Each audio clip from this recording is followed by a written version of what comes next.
Hello everyone and welcome back to my channel, or if you're new, my name is Nastasia.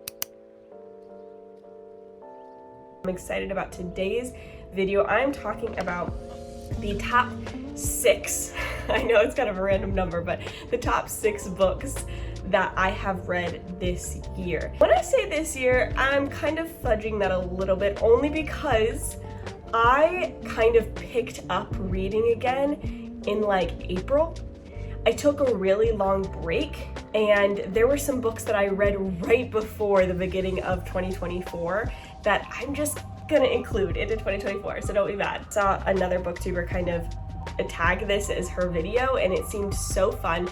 The only reason it's 6 is because I was gonna do 5 and then there was one that I was like, I can't cut this, so I am doing 6. Back, grab yourself a snack or an iced matcha and let's get into it. I don't know if you guys saw, but I think it was my most recent video. I talked about my most disappointing reads from this past year so far, and you should go take a look because I feel like a lot of them were very, very, very popular books and I could not stand most of them. Number 6, this one you probably haven't heard of. This is the only Christian book I have on the list right now. I'm a Christian, if you didn't know. My faith is super important to me. And most recently, I read the book Chosen by God by R.C. Sproul. This book, this super lighthearted book is all about predestination and election. But I'm somebody who I love theology, I love learning, I love the deep stuff. I'm not really a fluffy surface level person in general at all, but especially when it comes to learning about my faith, I am really, and I know they have a time and a place, and I know they're great for some people in their wherever their walk is, so I'm not shaming those books at all, but the books that are really predominantly focused on like, Jesus loves you, you have a purpose, everything's great, like those are good and have their place. I'm kind of past it right now in this season, and I really want to learn about like deeper theological topics, and predestination and election are some of the heaviest you could go. I love R.C. Sproul. I already knew I loved him. I listened to a lot of his sermons. He's like my go-to dude. I had never read a book from him and I really wanted to read this. Kai read this, my husband, like a few years back, and I was like, why didn't you tell me this book was so good? Now I know this is niche because if you're not a Christian, I mean, you should, I think you could still find it fascinating, you know, or if you're looking into the faith, but if you're not a Christian and if you are Arminian, you probably might not, you would probably disagree with this book in some ways because this is way more from like a Calvinistic point of view. And if you're not a Christian, you're like, what words are you saying? I totally understand. But I felt like RC did such a good job explaining such a complex, heavy, heated topic. And I felt like even if you are Arminian and you want to understand the other view of things when it comes to election, predestination, and stuff like that, I feel like this would be an interesting book for you to listen to or read, because I didn't get the vibe that he was degrading people who disagreed with him. Does that make sense? Like, he stands by what he believes and he explains why he believes it based on the Bible, but it's never where you're feeling like, great, you just think I'm an idiot then. Like, so even though I agreed with him already with his view on this, I felt like if you didn't already agree, you could still glean some knowledge from this book. But all that to say, really great book. I flew through it in like a day and a half, and I felt like it answered so many hard questions that I had. So if you are in the very niche market of being a Christian looking for a book that explains election and predestination in an easy to understand way while still understanding deep topics, this one's for you. Chosen by God by R.C. Sproul. Next one, number 5, the Ash Princess series. This one, have you guys heard of this one? Am I just like late to the party?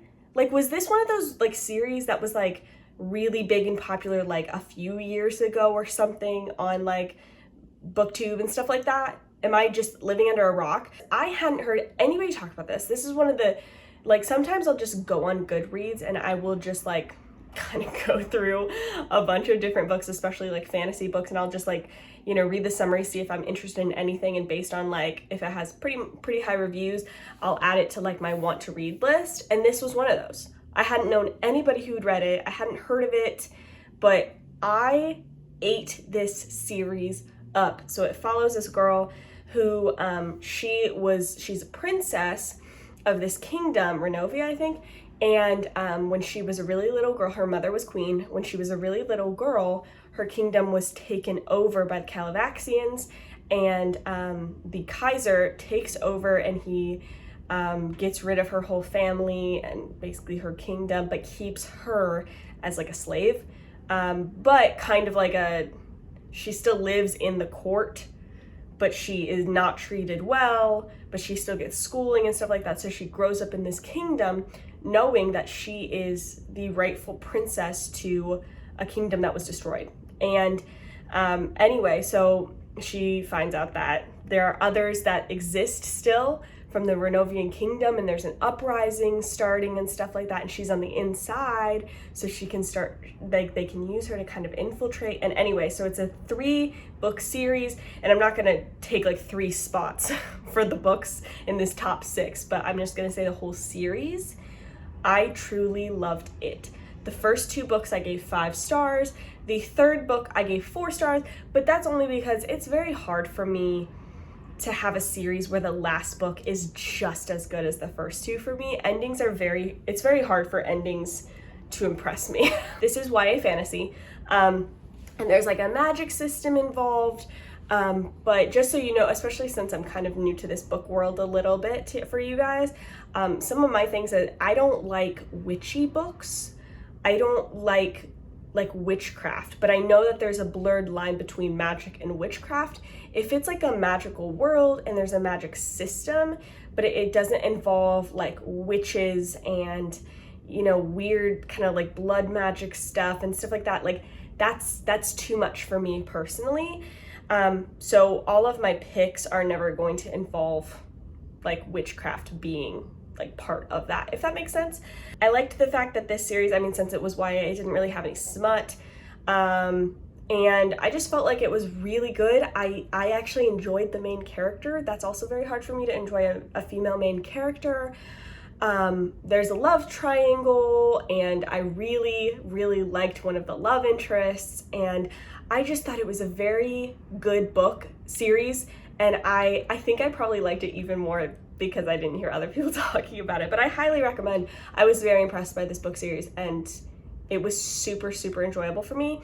And when it ended, I was actually sad.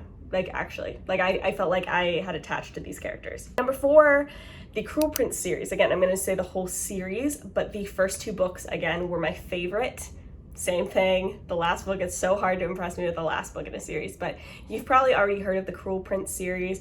YA fantasy involves the world of fairies. Ash Princess series did not involve fairies, just like a magic system. Cruel Prince, it is about, again, it's kind of similar vibes actually to Ash Princess. That's probably why I enjoyed them both, but it's about this girl who, kind of confusing, but basically her half-sister, who she grew up with, her half-sister was the daughter of a fairy, and her mother was mortal, I believe. And so her and her twin sister, this girl Jude, and her twin sister are not fae, but her half-sister is, but they are all taken to the fae lands, and they grow up then in this fae kingdom. And there's a prince, Cruel Prince, who is very mean, and they're all teenagers at this point, and Jude and her twin sister are not treated well at all, but she wants to like earn her place in the court so that it's kind of like, you know, validating herself, but also so that people take her seriously and so that she can stay, because she actually really loves living in this fairy kingdom. I don't even want to say more because there's so many fun twists and turns that like I don't want to give it away. I really want you guys to go in this as blind as you can, even though it's a really popular book. The first 2 were 5 stars. Again, last book I gave 4 stars, but it was still very enjoyable. There was no smut, or was there smut? I don't think so. I mean, again, it was YA fantasy, so I don't really think so. And I like that it wasn't like fully centered on the romance. And that was the same thing with Ash Princess. It wasn't a romantasy. It was fantasy with a romantic like subplot. That seems to be my vibe. I like that way better. I maybe I'm just like a cold person, but I kind of get over it when it's all about the romance. I'm like, you live in a magical realm. Tell me more. I really loved the Cruel Prince series. There's also the Stolen Heir series. Well, I guess this is the Folk of the Air series. That's what really it is. But there's another series in this world that follows different characters. The Stolen Heir, maybe it's a duology. And I read the first one of that and I did enjoy it. I didn't enjoy it as much as this one, but it was still good if you're looking for that. Number 3.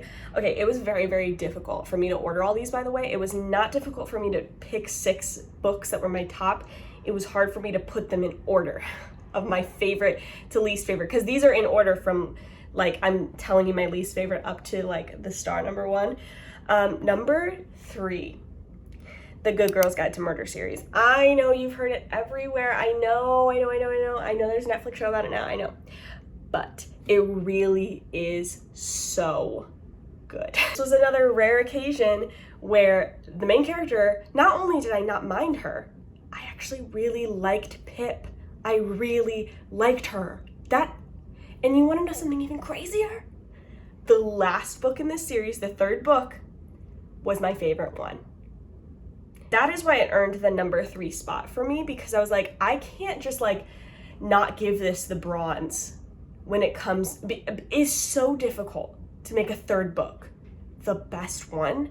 I mean, maybe that's just me, but I loved it. It was different than the first 2. I did not see it coming. I really loved it. You kind of get some unhinged sides of Pip. So good. But to give you a little summary, Pip is a teenager and she is doing her capstone project, like her senior project, over a murder, well, presumed murder, a mysterious disappearance of a girl named Andy Bell from her high school from like 5 years previous or something like that. Her boyfriend, Sal Singh, who it was always, assumed that he killed Andy, but there's a lot more to it, and so she ends up teaming up with Sal's younger brother, Ravi, and she wants to really figure out this mystery for once and for all, because she feels like there's so much more to it, and she has friends and their friends' older siblings that are involved in it. And I listened to this book and it was one of the best audiobook productions I've ever heard. If you listen to audiobooks frequently, which I do, if you're gonna say that it's not really reading, fine, I don't care. The way they did this audiobook was so great, because she did like these interviews with people, and it would be actually, you would hear the dial tone and it would be an actual other person on the end of the line talking, and it felt very podcast interview style, which is funny because there ends up being like a podcast involved in the series and stuff like that. But really, really well done. I liked the narrator a lot, and I felt like it was just so good. No smut at all in the whole series. I'm somebody, when it comes to mystery thriller type things, this is YA mystery, by the way. I don't know if they consider it thriller too, probably just mystery. I can't go too dark. Like, you're probably never gonna catch me reading like Stephen King or anything like that. I'm a pretty sensitive person. I can't do it. I get very, very disturbed. But I still like the mystery atmosphere and stuff of it, and I didn't feel like it was too much. There was like a point in the 3rd book, without giving anything away, there was a point in the 3rd book about halfway through that I was like, this is a little hard to listen to, but it was never anything that like scarred me or anything like that. So keep that in mind. But I loved it so much, and if you've read the whole series, let me know which one was your favorite, but please tell me if anybody loved the 3rd book the most. Is it just me? Am I crazy? Number 2, you've heard about this book everywhere. I know you have. You could probably guess it right now. I'll give you like 3 seconds to guess it in your head.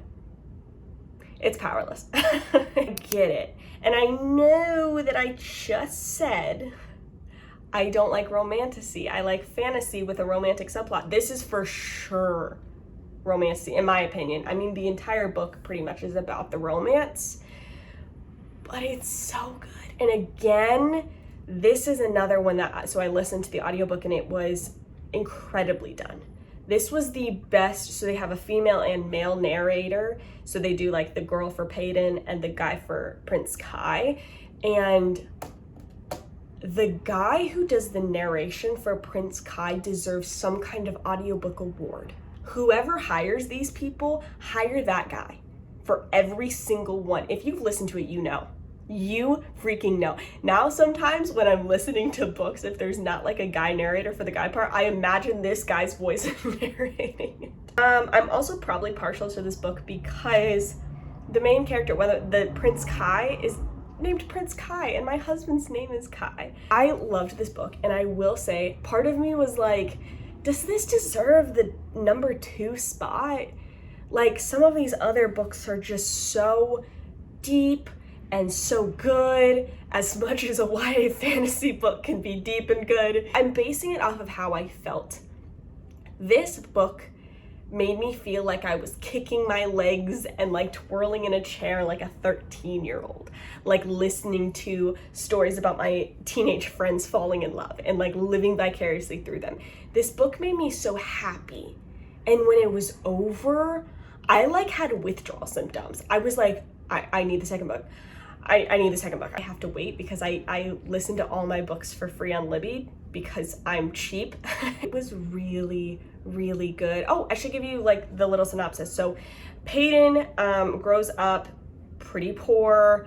There's this like plague that happened, and people who lived through the plague in this kingdom most of them would get these special abilities like powers, like fire and ice, or shape-shifting into animals, or telekinesis, or different things like that. But some people would live through the plague and they wouldn't get any powers, and they're called ordinaries. But there is this belief in the kingdom that people who are ordinaries take away from the powers of the other people and can spread the plague and stuff like that. So there's an order to get rid of all the ordinaries. So Peyton is living undercover as like a psychic. And the only reason I was okay with this, because I'm gonna pause this, psychic does fall into like the witchcraft realm for me, if I'm being honest.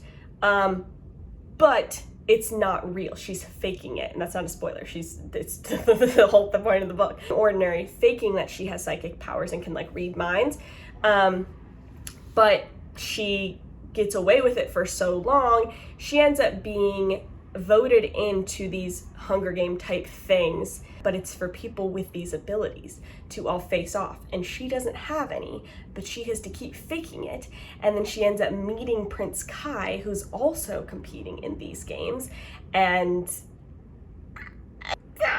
the fact that this is that author's debut novel is insane to me. So I'm dying to read Reckless. Number 1, last one. Any guesses what you think it's gonna be? The reappearance of Rachel Price. It was really good. I think it really truly is as good as everybody says it is. So this is by the same author as A Good Girl's Guide to Murder. I think some people were disappointed because they expected this to be like A Good Girl's Guide to Murder, like Pip. The main character is not like Pip at all. It's very different. I feel like Pip and her family in that series, she has such a great family unit. This is not those vibes. What is her name? Her name is Belle, I think. Basically, Belle, when she was like 2 years old or younger, her mom disappeared. She was in the car with her mom, and then her mom disappeared, left Belle in the car, and somebody ended up finding Belle in the car on the side of the road and brought her home. They never found her mother. And then there's like this documentary crew that's coming in like 16 years later. They're trying to build a documentary about this, of where could Rachel Price have gone. Everybody just assumes she's dead. But then she comes back. And the reason this book was so good, some people thought it was slow. I didn't think it was slow at all. I felt like it was such a burn. I felt like the tension was like every single second, because you don't know who to trust. You don't know if you can trust her. You don't know if you can trust even Belle. You don't know who you can trust. And every single scene feels like, is something gonna happen? Did that mean something, or was that just weird? Like I loved it so much. I felt like every single loose end was tied up in the perfect way. Nothing was like unintentional. Everything was so intentional, and it was a truly very, very good chef's kiss. It is hard for me to enjoy books that are only one book. I am such a series girl, but this was just one book, and it really did blow me away. And as weird as it sounds, like this book hit like a deep part in me, because I felt like I could relate to Belle in a lot of different ways, even though our stories are not the same. There were certain aspects that, like, as she was figuring things out, I went back to a place where I was figuring things out also, when it comes to like discovering who people really are, and like your world being shaken because you never expected it and stuff like that. And like, it did some like healing for my heart that I didn't realize I needed. I know that sounds crazy, because a mystery book, mystery thriller, YA, whatever, isn't really trying to be like deep like that, but I thought it was very, very well done. Anyway, so I loved that book. You guys have to let me know down below, if you waited till the end, if you've watched this whole thing, I would like you to comment down below the fire emoji. 1, because these books were fire emoji. 2, because it is 100,000 degrees in Tennessee currently, where I'm at. And I am sweating just by simply existing. And it is also fire emoji in a much different way. So comment the fire emoji down below. Let me know if any of these are your favorites, or if you hated them. Let me know that too, because I'm very intrigued by people's opinions on books. But I would love to know your top 6 books, either from this year or the past 2 years or whatever, or ever. Tell me your top 6 books, especially so I can get more recommendations. So I love you guys. Thank you for hanging out with me, and I will see you soon. Bye.